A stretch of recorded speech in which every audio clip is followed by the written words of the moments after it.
Hey everybody, welcome to another episode of Reviewing Comics with me, your host, Alexander Turbin. Today we're going to be going over Comico Primer #1, Part 2. So as you remember, we've gone through the Victor Slaughterman storyline, and apparently there's four. There's four different stories, and they're kind of short. They're only like maybe 10 pages, if that. So this is a little bit going to be a little bit of a shorter one, but we'll get into that in a second. I'd like to first get into my own work. This is Random Access. It's a full-size, full-color anthology that I produce every month, and this is issue number 35, and it is up again on Comics Creators Marketplace, as it says here. And yeah, you can get them there, or you can go to patreon.com/Alexander Turbin. Another note is this month, October's will be late on purpose because I'm doing a special Inktober issue where I'm having Inktober prompts, and so everybody won't have theirs done until the very last excuse me, day of October, which is witches. And so we're going to get into that. We'll have all of that stuff put into this next issue of Random Access, and then we'll go from there. So, but I appreciate all of the support that you guys give us, and let's get on with Comico Primer #1. So Comico, as I've said before, I've said a few things about Comico, the company, how I really appreciate it, because this is where's the first place that I found Matt Wagner's Grendel, Matt Wagner's Mage. So they kind of have a special place in my heart. They were on the newsstand, and that's probably another reason why I love them so much, because I could get comics from them on the newsstand. I didn't have to wait, because it was like 3 or 4 or 5 years after I got into comic books that a comic book store came into our area. So I was just getting comics from the local bookstore, and whatever was on the newsstand was on the newsstand. And it's not like a comic book store where you go in there and it's like a candy shop. But let's get into this. This book I'm really noticing is really nice. It's like a $10 or $15 book if you buy it. But this is a super. It might even be a 9.98 candidate now that I'm really kind of looking at it, which is kind of cool and kind of unusual, because as you guys know, white is super hard to get in really high grade, and there's no spine ticks or anything like that. So that's really fantastic. Slaughterman, as you may remember, you may not remember, had some ups and downs, and it was kind of unusual. It did have its own book, as did this next one. I don't know if they all had their own books, but this AZ had its own book, and I think I might go and try to find that.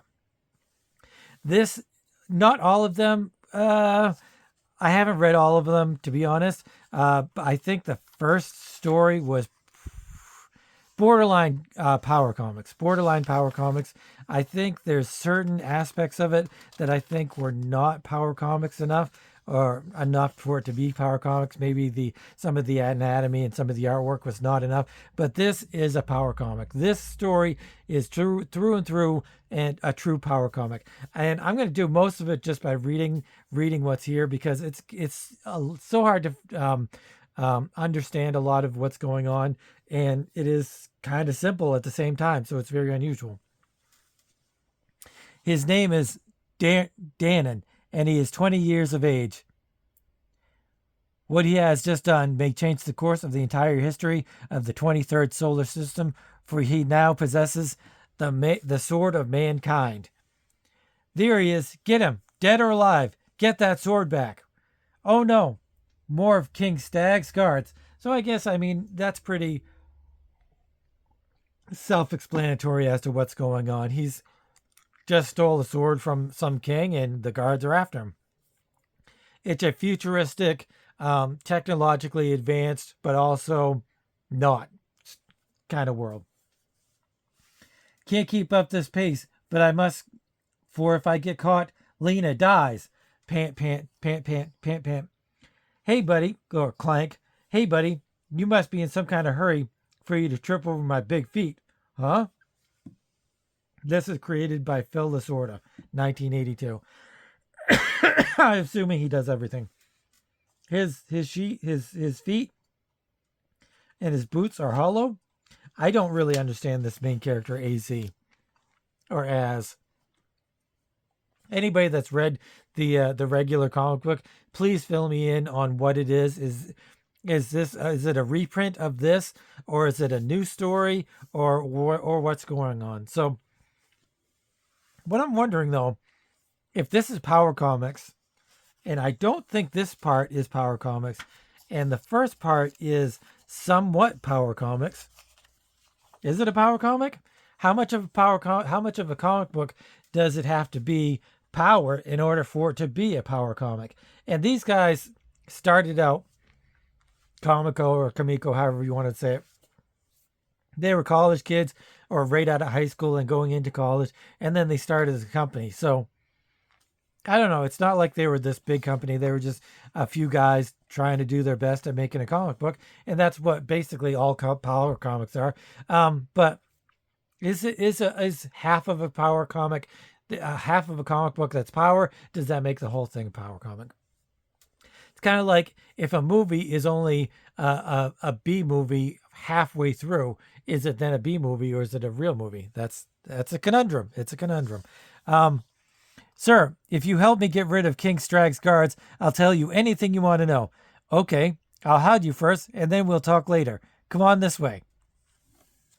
He hides him in a cave, I guess. Yeah, we'll find him. He can't be far off. This part I do like with the feet. It just shows a little bit of depth and shows a variety in the panel layouts and stuff like that. I'm going to do the same thing I always do, where I'm going to read the story and then we'll go back and we'll look at the art and the writing. Now what the heck did you do? I have killed King Strag and stolen the sword of mankind, the vital key that locks the powers of good and evil. I must deliver the sword to the evil witch Asmodeus, for she has kidnapped my sister Lena and will kill her in 3 days if I do not return with the sword. If you help me kill the witch and rescue my sister, I'll give you the sword with all of its powers. But beware, everyone in the universe is after the sword. I'm having voice issues today. I'll do it, but let me carry the sword for safekeeping. So this guy, Danon, he just trusts this AZ guy, gives him the sword, whatever. You know, I always just trust everybody that I just first meet with the most powerful weapon in the universe. I always do that. Meanwhile, in a not too distant castle, a witch is brooding over the thought of possessing the power to rule all the galaxies. Today, my lovely Lena, is the day that I, Asmodeus, will be the richest person in all the 23rd solar system. With that sword, I can control all the evil Pluto can hurl at me. This is the part that I don't understand. I don't know who this Pluto is. Is it a guy or a girl? Witch? Is it a guy witch or a male witch? Girl witch? I don't know. I know what you're thinking. What if your brother fails? Well, if that's the case, you die. Ha ha. I think it's a male witch. I'm not entirely sure. What do you guys think of this background design pattern? I often do this. I haven't in a long time, but I have done this pattern before. I think every comic book artist has done that pattern in here. This is a little bit more stuff that I do. I think he just kind of went crazy. Who else has done that in their comic book storytelling? I bet almost everybody.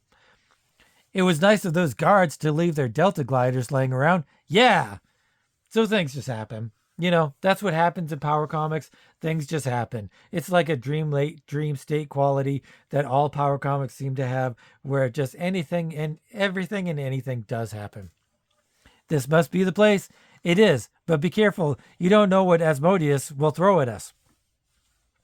Well, you don't have to worry about yours truly, because when it comes to defending oneself, AZ stands alone.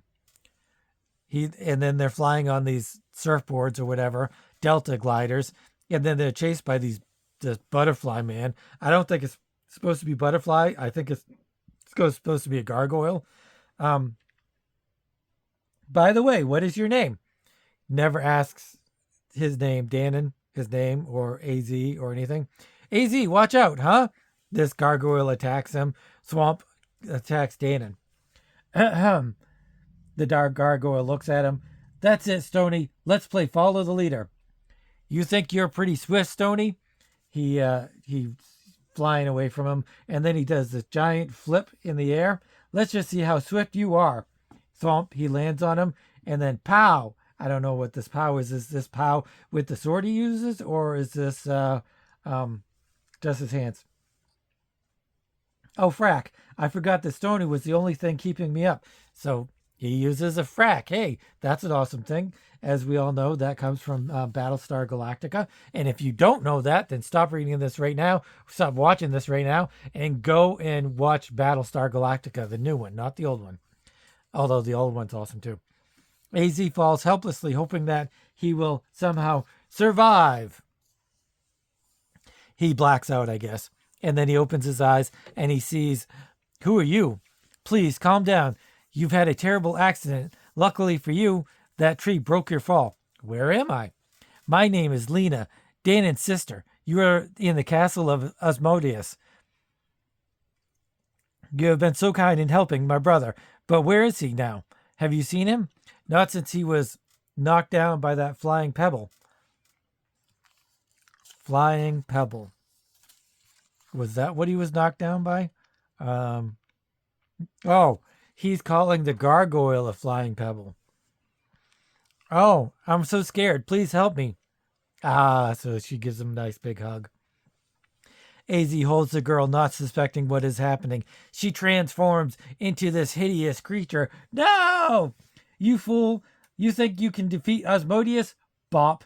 He bops her in the face. Did he bop? No, he powed. Get off! Must get the sword. You will die, Azonian. Then the sword will be mine. Sheesh, that thing's getting bigger and uglier, but I must reach the sword. Okay, sword of whatever you are, let's do your stuff. Scared? Scared? That's what evil creatures say. They say scared? He stabs her, apparently. Die! Stabs her. Suddenly, AZ remembers. Danon, Lena. AZ hurries down the corridor steps. I wonder what other surprises Asmodeus has in store for me. Which end at an open hallway. Open doorway. Danon? Lena? Are you in there? No! My God! Why? Why? They're hanging from some ropes. I guess they're dead. Danon and his sister are dead. It's this damn sword. It causes nothing but death and destruction. I wish it had never existed. Suddenly, poof. Hey, where did it go? I'm better off without it. As AZ sits and gazes at the two bodies, he recalls how his own planet was so brutally destroyed and how the lives of innocent Azonians were ended. Suddenly, he realizes that he has just lost two more special people that he could have come to love. But worse than that, he realizes that he's alone, and that is a problem he must deal with often. So, that is that, and the next one is Mr. Justice. So, what do you guys think of this story? And is it power? I think it's a power comic. There's just too many things that are off kilter. I mean, there's certain aspects of the comic that I like, and certain things that I don't. But let's talk about the writing. The writing is very, I don't know. It's in your face. It tells you what exactly is happening. But then it comes up with these wacky scenarios, like him just kind of falling over AZ, who was just sitting there, resting in the sun. It's matter of fact writing without any kind of spirit or any kind of further information, I guess, or backtracking information to tell you some of the things that you really should know. Like, and it's a big part of show and don't tell. This is a comic book medium. It's a visual medium. So show your work. Show like this. It was nice of those guards to leave their Delta gliders lying around. Yeah. So why didn't you take 5 or 6 panels to show AZ and Danon knocking the guards out, because they weren't just going to leave these gliders laying around. That's just dumb. Or you could have them, sitting there, the guards sitting there and sleeping, napping, or whatever, and then they steal the gliders. Anything other than, boy, it was nice of them to have them leave them hanging around. That's just bad storytelling. I never like to say bad when it comes to writing a comic book or reviewing a comic book, but so I'm not going to say it's bad, but I would say that I truly like show and don't tell, or show some and then tell some. You got to mix it up a little bit. You got to do some of the showing and not all of the telling, which is kind of what happens here. The gargoyle scene is okay. I don't like that it looks like a butterfly, but we'll get that as to the art. And I guess the fight scene is okay. I don't really know exactly what's going on here. I guess the gargoyle is knocking Danon out. Don't understand what this is. I guess this is him being angry, AZ. They could have completely done without that and just had this be the fight scene. And then you could have continued the fight scene here, which would have been relevant. You could have had them landing. You could have done a lot of different things. And I just don't really like that. As for this, I thought this was Asmodeus, but I guess it's just Asmodeus's demon thing, creature, something. I don't like how he knows who this AZ is. He knows about Danon. He knows about Lena. I don't think this is Asmodeus, like I said, so I don't know how they got all that information. It's more of showing and not telling, so I don't really understand that. The fight scenes in this book I actually do kind of like, but we'll get to that when we talk about the art. It's so weird. It's not like a Coen Brothers movie where they throw in some kind of off the wall thing that happens, or it just kind of ends or something like that. They're like, there's no reason for them to have been killed. It doesn't further any kind of storyline. I will have to, I don't know, I'll probably never get Comic Primer 2, Comico Primer 2, because it has Grendel, first appearance of Grendel, so it's like hundreds of dollars, so I'm probably never going to get that. But so, although there is the reprint that I really am going to get at some point, definitely going to get the reprint. And so, but that's Grendel reprinting, I think. That's not any of this stuff reprinted. And does this, I don't even know if this continues in the next story, or does this just continue in his next comic book? Because there is an AZ comic book solo issue. So I don't know. It's very odd. The sword just kind of poofs. He's looking around, and then he kind of just sits and ponders the universe. It's very choppy, blocky. Don't really know what's going on a lot of the time, and yet it's so simple that you're like, hey, I should know exactly what's going on, but I don't care. That's the thing. It's only like 6 pages. It's no, it's more than that. How many pages is this? It's 1, 2, 3, 4, 5, 6, 7, 8, 9, 10. It's 10 pages. So it's 10 pages. You should be able to introduce this character, Danon. Which we did here. Fine. He's running away from the guards. Fine. But you could have used some of this stuff. Some of these panels could have been like, I'm from the planet, blah, blah, blah. My sister is missing, or my sister is blah, blah, blah. The witch, whatever his name is, charged me to get the sword back. If I don't return it by a certain time, blah blah blah, then she's dead. Oh my gosh, what happened? Clank. I just fell. Clank. Something. I don't know. And then this guy, AZ, he's just kind of like this smart alecky, fun kind of guy that you just want to trust. Something about, he could have had like a thought balloons. Something about this guy makes me really trust him. Something like that. Some sort of, yes, it's telling, but it's also showing. So it's giving you some kind of background and some kind of story as to who these characters are, and some kind of motivation. That's really what you want in all of your stories. You want characterization, you want motivation, you want all of these different things. Why are they doing these things? So it's missing all of those elements for what I consider a good story. And like I said, it's just kind of plain and not really all that interesting. Art wise, it's not horrible, but there's enough here for me to call it a power comic. I think this face here is very power. I think he got lost. He was trying to do an excited face, but he didn't use any kind of reference or anything, and that's kind of too bad. But he does have a grasp of not so much anatomy, because he does have that. It really isn't too bad, some of the anatomy. He doesn't have his narrative art going at all. Like these pages here, it could have just been feet going from here to here to here, and then tripping, but you're not showing that. So there's so many things where the narrative art part of it, it really just kind of eludes the artist. What's his name again? I don't want to get this too messy because it's Phil Lasorda.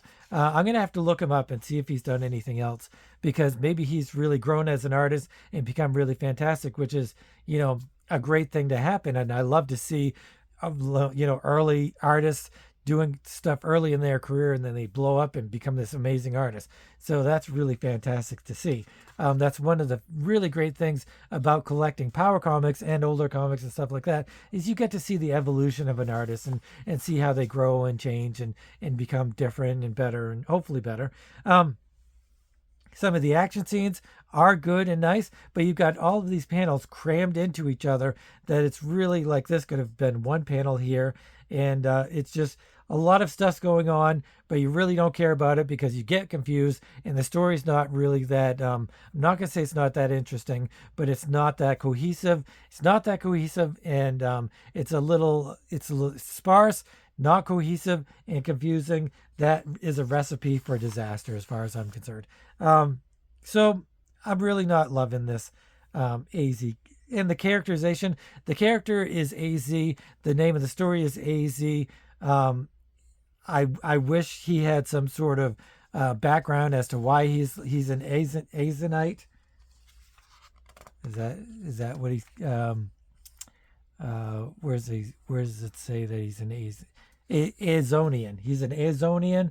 So I wish they kind of, like when they go here and talk about his people, he could have they could have had a little bit of a flashback.